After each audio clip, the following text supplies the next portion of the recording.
Well, hey there, howdy folks, it's Doug again. Beautiful day today. Another beautiful day. So, my solar panel is kicking off, man. I love it.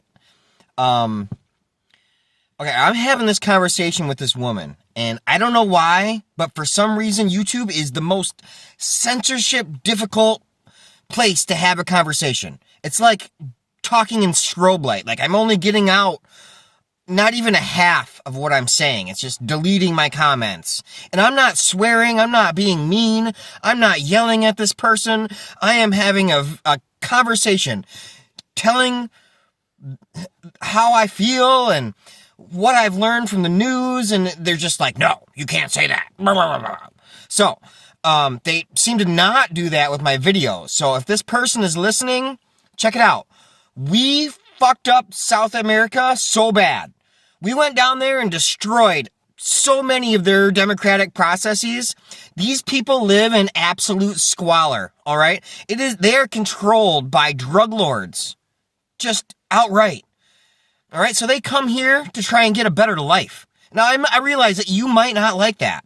But listen, if they get work visas, they're paying into the system, but they don't get any of the benefits. So they're actually a boon to our economy. They're actually providing for us, all right?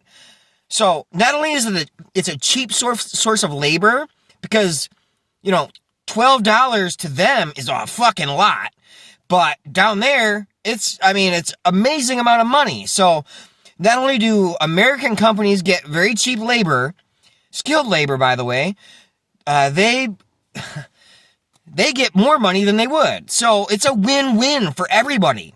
Those migrants are not your problem. Those are not your enemies. They are not evil, bad people taking advantage of you. They're really, really not. All right. So, I could go on for this for days. All right. Because it's actually really important to me. We have an asylum system. All right. So increase the amount of judges. It just takes a while to get these people the due process that our Constitution guarantees to everybody.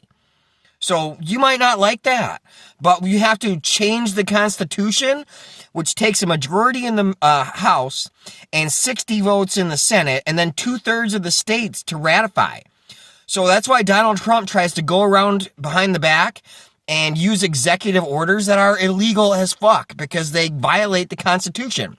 He doesn't have the clout to change the Constitution and make it legal for him to do what he's doing. But birthright citizenship is in there for a reason. It's in the Constitution for a reason. Okay, you can't just write a note and get rid of that. No. So, really trying to work with this person on this issue because I see her frustration as well. And I get it that you don't want to give your money away to these immigrants. I get that. But the government, the Republicans just passed a bill to have over $1 trillion military budget. That's an increase of over $150 billion. Okay? With that amount of money, I could eliminate homelessness, eradicate hunger, give everybody health care and free college, and it would just be a tiny fraction of that. Okay? So, just the very notion that you're mad about these migrants getting a very small amount, it is minuscule in the grand scheme of things. So please consider all of this, all right? I hope you have a wonderful day. Bye-bye.